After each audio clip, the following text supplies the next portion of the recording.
O planeta celestial já está preparado para aqueles que também estiverem preparados e lavaram as suas vestes no sangue celestial.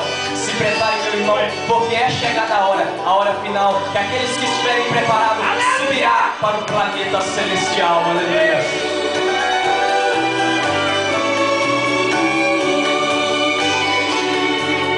Quando tudo se cumprir e chegar a hora final,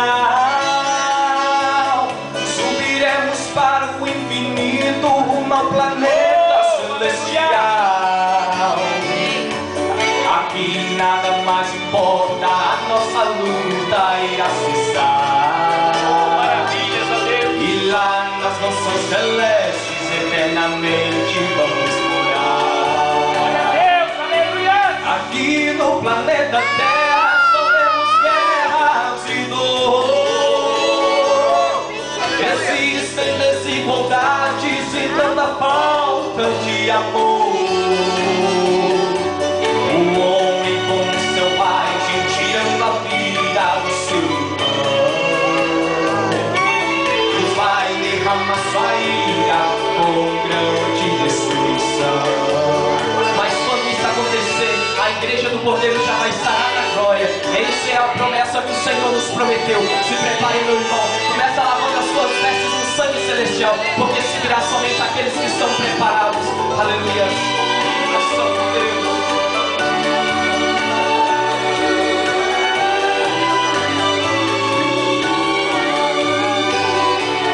No planeta celestial, com grande alarido vamos entrar. Um grande coral de anjos salvos da terra vão te saudar. E quem não subir com Cristo aqui no mundo irá ficar. E o lindo planeta azul com fogo exterminará. Mas no planeta celestial, com grande alarido vamos entrar. Um grande coral de anjos salvos da terra vão te saudar. Aqui nada mais importa, a nossa luta irá cessar.